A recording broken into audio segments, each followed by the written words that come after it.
So the cloud is getting accumulated on that side. So snowfall might happen or rainfall might happen because of that cloud.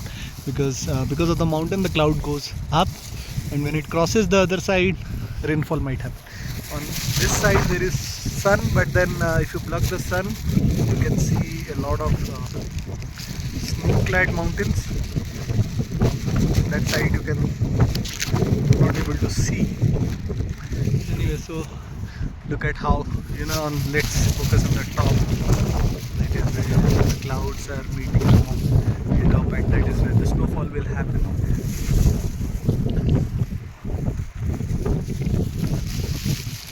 Few kilometers from here there is the Dharali village where the devastation has happened, and you can look at how this field was created. This is where the waterlogging happened, and it kind of got created into a lake. Temporary lake was created, and the army camp at that other side was completely submerged. So most of the roads were also submerged, but then the situation is much better. However, not significant enough work is or progress seems to have taken place at Dharali as compared to the devastation that is visible. This is Harshil village. This is the great Harshil valley. You can see the clouds again, slowly rising up against the mountains. This is where it rains after a certain period of time, and that is where every evening there will be some rain. This is the place for sheltering the animals during problems or disasters. This is kind of gives a vibe like that of Spiti Valley, but then with lot of tall trees, cheel ke ped. So it still gives us the vibe of Himalayas. So Himalayan ecosystem is once that there are a lot of species of plants that you will find on the other side, this side of the mountain, but you will not find on this side. This side is basically the that is the Kedarnath and Badrinath. So if we cross that top, so on the other side we have Kedarnath and Badrinath.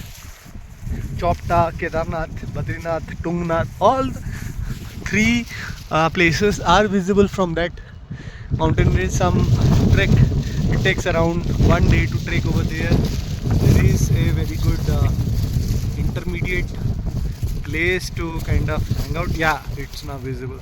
So yes, this is the place when trek happens, but it's a very stiff trek.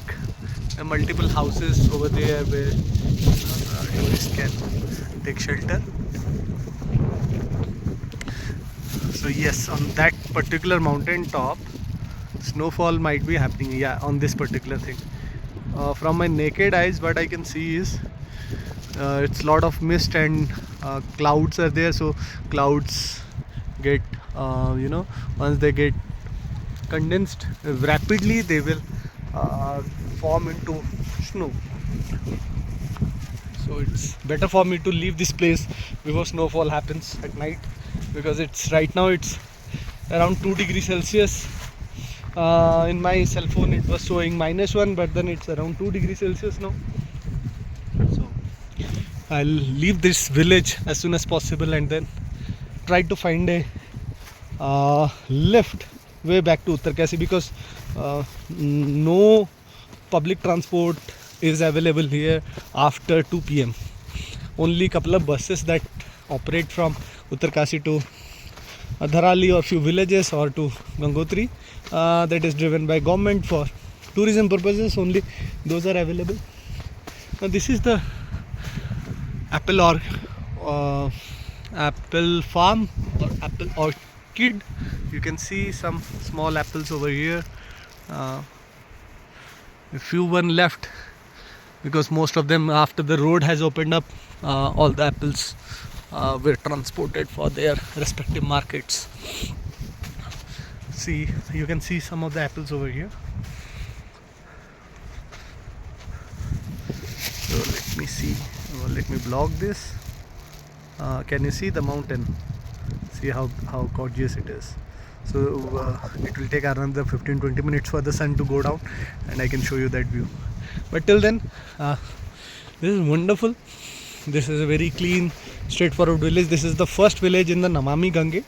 So this is the point, the first village that is identified as, you know, the first village among the Ganga route. This village has a lot of traditional homes where at the ground floor animals stay. People practice animal husbandry here.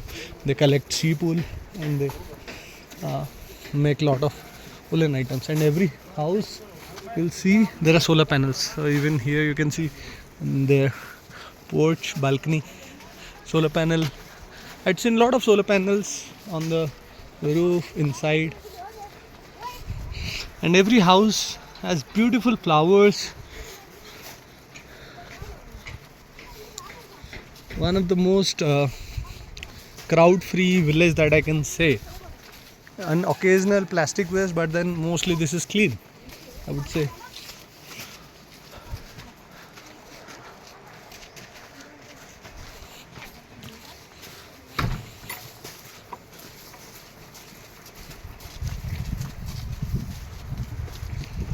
A lot of solar panels. I can see some old solar panels. Street lights over here. And look at those gigantic trees. Life is tough here, but then it has its own peace and sanctity to it.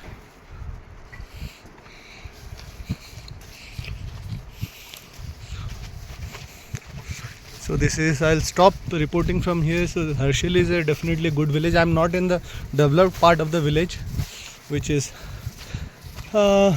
could be attractive to youngsters and tourists. You know, wow, बढ़िया मस्त जगह है, हम जाना चाहते हैं. No, this is a place for responsible tourism. I am carrying my plastic waste here. I haven't thrown out any of the MLP. So this is, I've consumed this, and this is a emptied plastic. MLP plastic, and I have kept it. So even though single-use plastic is banned, it is still available here. So we practice the sustainabilities that we have learned. So wool making is the primary activity, apart from other herbs and spices farming. Apple farming is the biggest business. Apple orchards are there, orchids or orchids or whatever, I don't know. आप सेब के बगान, शुद्ध हिंदी में बोला जाए तो सेब के बगान. There are some of the homestays, but these homestays are usually 2,000, 2,500, and that's the cost of getting back to Uttarkasi with a full vehicle. But the problem is that I won't get a vehicle from now. Even if I try to book a vehicle, there won't be any vehicle here. Let's see. So this is Shashwat Panda signing off from the old culture driven aesthetic village Harshil. Thank you. Bye bye.